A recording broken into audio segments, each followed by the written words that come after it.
Fables with GiGi presents Sleeping Beauty. Once upon a time there was a king and a queen. The queen had wanted a child for a very long time but couldn't have one. One day the miracle finally happened and all the bells in the kingdom started ringing to announce the birth of a young princess. The king and the queen organised a huge celebration for the little girl's christening. All the 7 fairy godmothers arrived to the royal party to give the little angel their gifts. As they were special guests, the royal family had prepared a gift for each of them. Laid on the table in front of each of the godmothers was a gold case containing a knife, fork and spoon, all made of pure gold and set with rubies and diamonds. As the guests were enjoying the celebration, the door opened with a crash. It was an old humpbacked fairy wearing black rags. The king immediately ordered to bring her gold tableware, but he couldn't give her a gold case because he had only had 7 of them made. The old woman thought that they didn't respect her enough and hissed some curse towards the newborn. Luckily, sitting next to her was a young and a very far-sighted fairy who noticed how fiercely the old woman was looking towards the baby. When the fairies left the table, she hurried to hide herself behind the curtains. Soon the fairies gathered around the baby and one after another started giving their gifts in the form of a spell. The youngest of them wished for the princess to grow beautiful. The next one wished for the princess to have a kind and generous soul. The third wished for the princess to do everything with grace. The fourth wished for the girl to dance as light as a feather. The fifth one wished, "May she sing like a bird."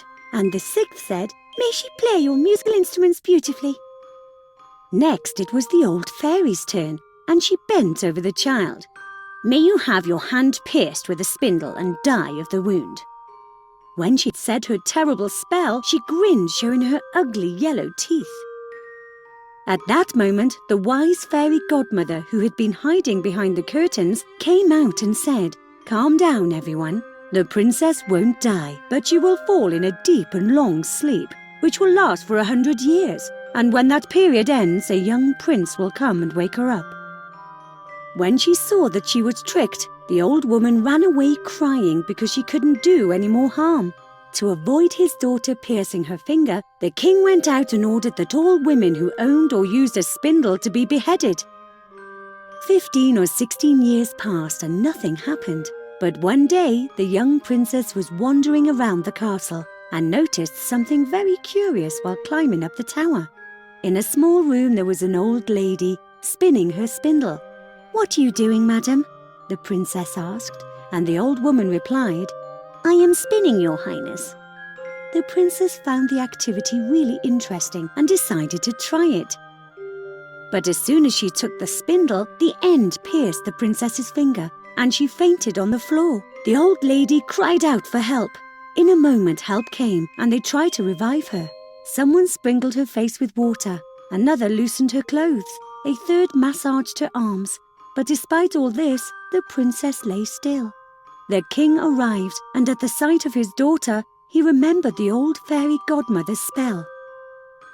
The time had come, and the king ordered the princess to be laid on a bed embroidered with gold and silver.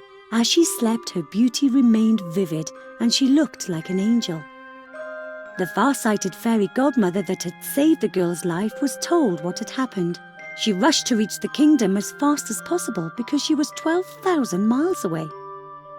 When she arrived, the king helped her out of her magic coach.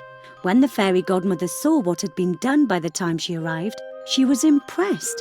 However, the thought of the princess waking up 100 years later, surrounded by people she didn't know, terrified the fairy. And so she put everyone in the kingdom into a deep sleep.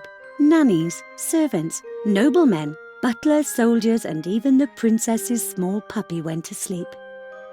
Then the king and the queen wiped their tears away, kissed their child, and gave the orders that no one should approach the castle. In less than 15 minutes, thick and dark woods and bushes grew before the eyes of the king and the queen. No one could see the castle, and even if they saw it, no one would have the courage to enter. The years passed, and the king and the queen passed away. The kingdom was still, and not a single sound could be heard from its halls and chambers. The princess was still sleeping. One day, 100 years later, a young prince was passing by the enchanted wood when he suddenly saw something he had never seen before. Through the trees he could see towers. He asked a passer-by what they were. "I am not sure, my lord, but I remember that my father once told me a story about the most beautiful princess in the world, who was cursed to fall into a deep sleep for 100 years. One prince had been chosen to be the only one who could wake her up." At the news, the brave prince went into the woods and fought for a long time with branches and roots. As soon as he got past one tree, the woods would close up behind him. He found this scary, but spurred himself on with the thought that he might be the chosen prince from the story. The prince finally reached the castle. He was shocked to see people sleeping everywhere. Judging by their clothes, they had been there for a century. He didn't give up and started searching the rooms one after another until he finally found her.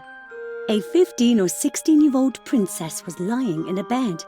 The prince went to the bed and kissed the princess. She opened her beautiful eyes and smiled at him. "I have been waiting for you to come," she said. "What took you so long?"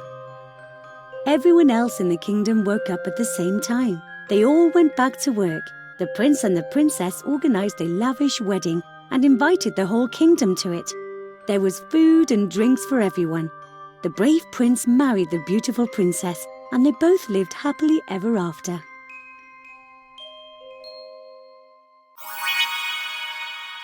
Did you like the story? Download our storytelling app, Tales with GiGi, where you can find more than 30 other fairy tales and fables, which can come in handy during feeding time, bedtime, or on road trips. And don't forget to subscribe to our channel. We've got new tales coming out every Wednesday.